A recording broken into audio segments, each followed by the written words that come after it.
Hey everybody, this is PD from the Spinner Rack. And today, since I recently saw Walter Mosley's thing, and I was worried about it, and I read the first two issues, and hopefully I'll come back to do those. But I gotta get to a comic book store to get a physical copy. But they were pretty good. They were okay. They were similar to the John Burns Thing series, and so I thought I would do some of my favorite Thing stories. I'll do just one of them right now because it's a four-parter, and you know how long these videos can get, right? So this is The Thing Freakshow by Geoff Johns and Scott Collins, right? Now, with the success of Flash and possibly Hawkman, Geoff Johns was rolling on a high, so of course Marvel's going to try to get him to do stuff.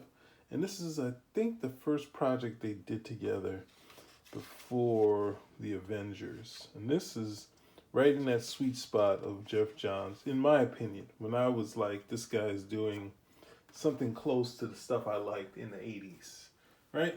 So it starts off, and this, before I get into it, this has a good mix of tragedy and humor, right? But it starts with the tragedy, and you can see from this cover, right? The idea of the title is very similar to this series also, right? Because it has the humor, but I think in this series, the humor came mostly from the Thing's dialogue, not from his sort of mannerisms. This has both the classic Kirby mannerisms, but it has a lot of tragedy in it, right? And then we have a young Ben Grimm and his friends, and they bust into a some sort of circus type thing, which they start with named Freakshow. And Ben gets there, and Ben is just being nasty, and this plays to the Ben that we met in Thing Number One, right? Where he's nasty to this creature, and then this person sort of gives a curse on Ben Grimm, and then he says, "Whatever, Madam Ugly, you're all just a bunch of freaks," right? So this is, under anyone else's byline, under Burns' byline, people might be upset, but, Ben had a dark period in his childhood, and this is playing off of that, right? And we see Ben, he remembers that moment for some reason, right? And he's supposed to be getting ready, right? So when I got to this point, this is a period, I think, after Scott Pacheco was doing it, where the Thing can turn back and forth. So they kind of quickly get the Thing out of this period because they want to play up, the tragedy of the Thing. But you can see here, you can change back and forth at will, right? So he's supposed to get you getting ready.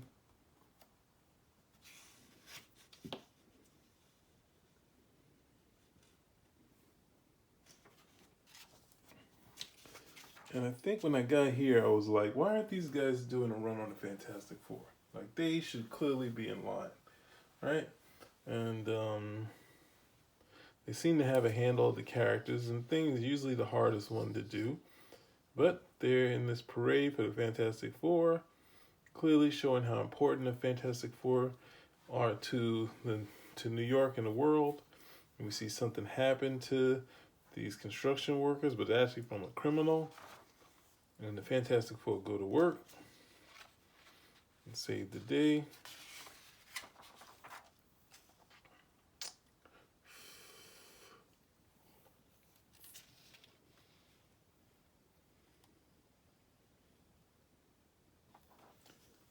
And it has some nice humor, some fun stuff.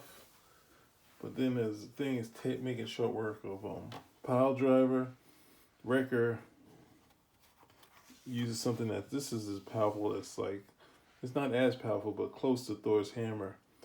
The Wrecker actually hurts the Thing and pulls out a scale, right? The Thing knocks him back. They calm things down. but there's some complications. Thing can't turn back into Ben Grimm right now. Right? So it gets you back to the tragedy, and he storms off. He turns off his communicator because during the Pacheco run, their Fantastic Four emblem, the Four emblem would actually allow them to, communicate between each other. And the thing is out, taking the classic train out of town, right? And then he slips sort of like the hobo, scares off these people. This is a classic thing, right? And then goes to sleep, loses his way, not sure where he's at, and then he falls into the mud. Right? Then he's with these cows. That's going to be symbolic of something later, right? And he's all the way in Detroit. Right? He goes to clean himself up, and these kids steal his shorts, right? So he runs into town. He finally finds some shorts of the pseudo Michelin Man, and no one's in this town. So he keeps moving, and he winds up at a freak show. It says to be continued. We already know this is the same freak show he saw as a kid, right? So let's keep going.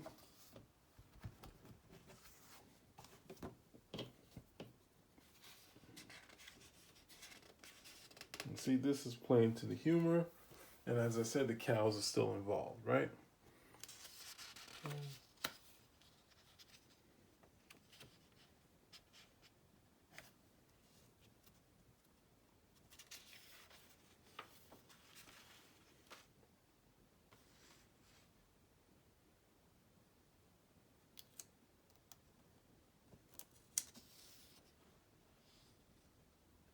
We see the creature from earlier, just to remind you what had happened, what Ben had said when he was a kid. And he sniffs, and he realizes that's the same.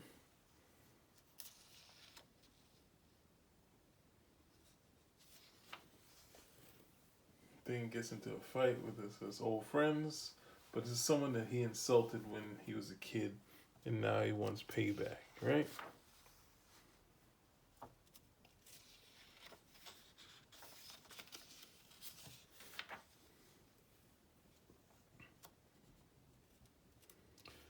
And seeing that creature throw this at the thing has to save the people, and then he hits him in the back where he got hurt, and that pains him, and then they kind of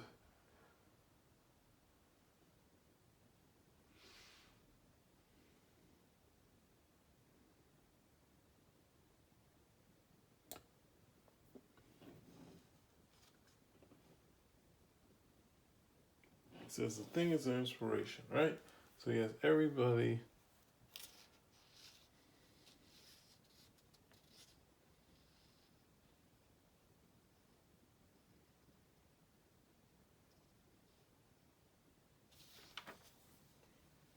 and everyone is fascinated by the thing.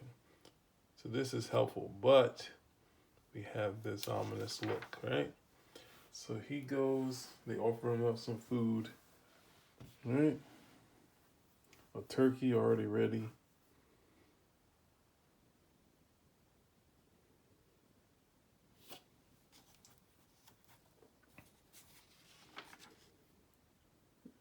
When he tries to get the fork, he breaks the table.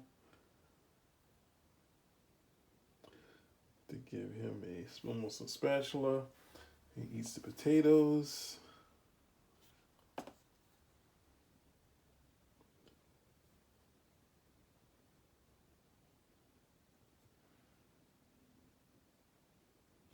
And ran into some cows. Hey, there's no cows around here, right? We already saw the cows on the cover.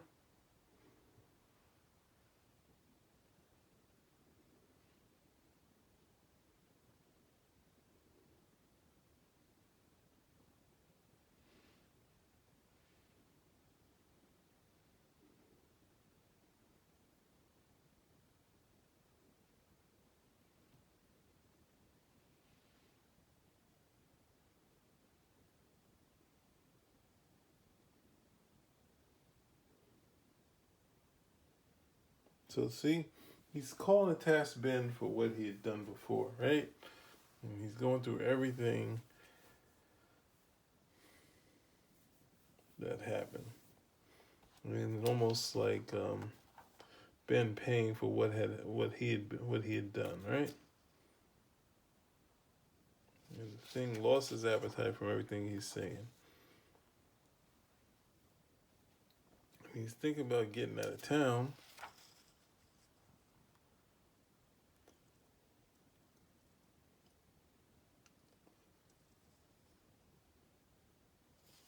He didn't have the ice cream, but he ate the potatoes. And then he goes to see what's going on. And then they have a change. So, oh no, we got the Cree here, right? And they know this thing, and thing's trying to hightail it out of here.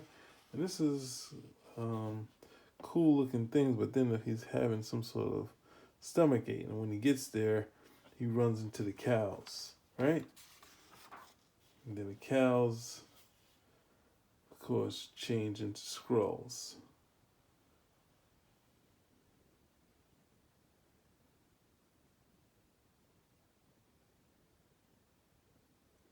And it's Pliabach, the power scroll. Welcome to my freak show. Right? So that's really cool. Right? So it's getting cosmic on us. It had your tragedy, had some humor, getting cosmic on us. And we introduced talking about the Cree. And then a little bit about their side. And then he talks about the scrolls. So we caught up in a short Cree skull conflict, right? So then the skulls are also changing into these other sort of freaks, right? And they killed everything. You know, so like Paul Rack's Freakshow. So that would be right. So then he's in a battle with these things.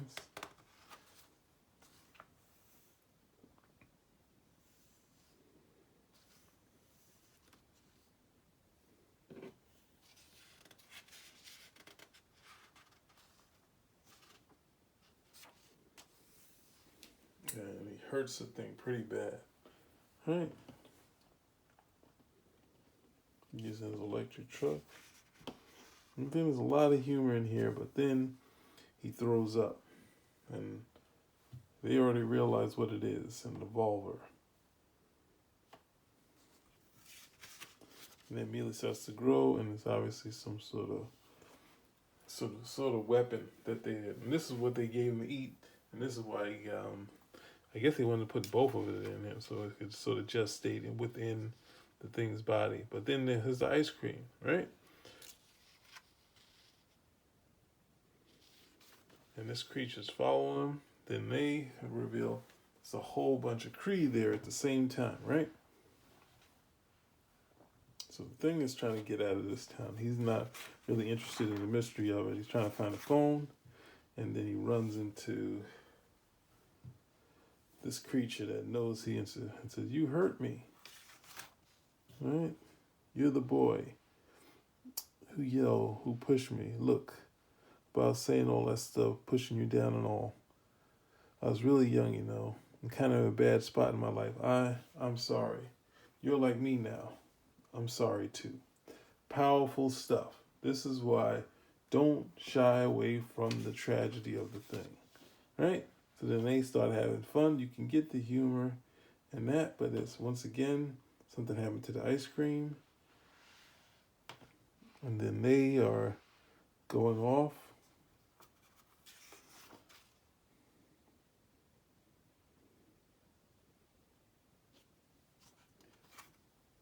And realize they're hiding something.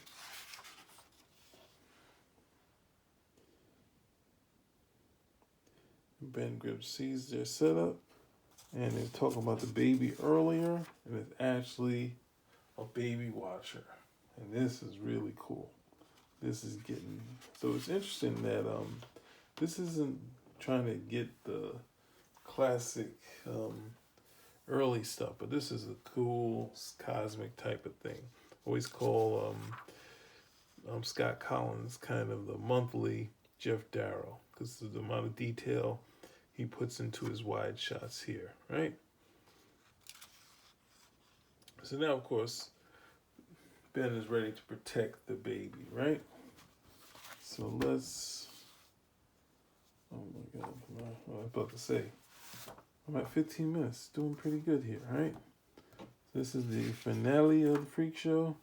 And of course, a big. Right?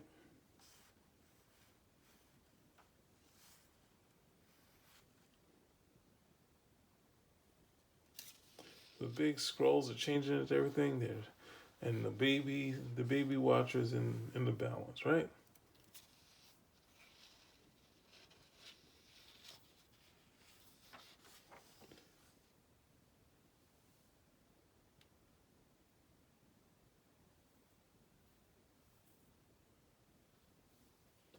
So it's just a back and forth between these characters, right? Because the monster has been kind of mind controlled, so he's fighting the thing.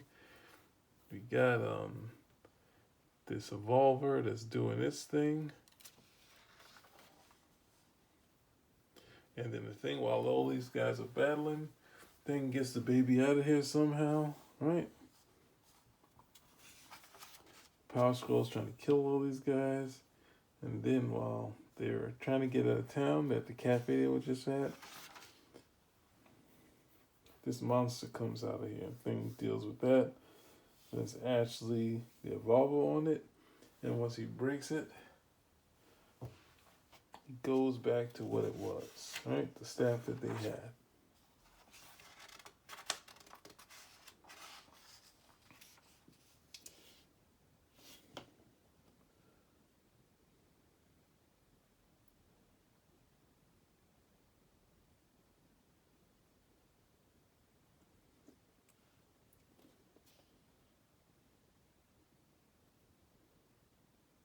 And then he kind of scares them, saying that the Avengers and Fantastic Four are coming.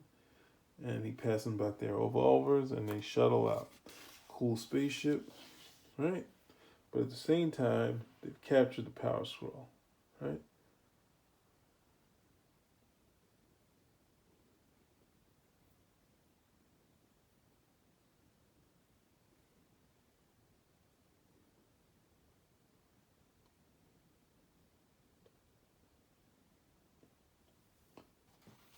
It's a pleasure spilling your blood, right?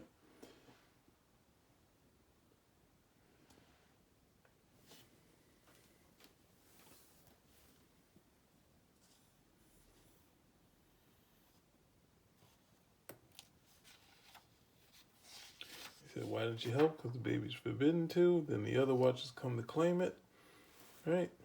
They're watchers, they're only supposed to observe.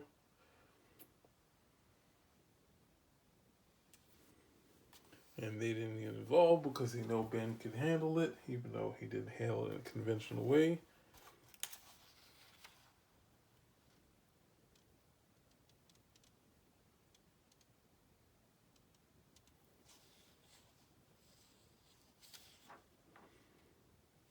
And goes off. This one is going to be a little different, even though he's going to just observe.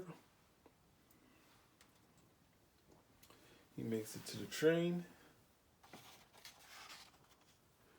The creatures get on it with the rest of the circus people. The thing tries to catch up. And he waves goodbye to them. Then, of course, it starts raining and things never change. So there you go. We got Geoff Johns, Scott Collins doing their, I don't know if it's their first, at least first together, right? So this is a pretty good story. I really enjoyed this one. And maybe we'll do some more in the future. Spin Rack out.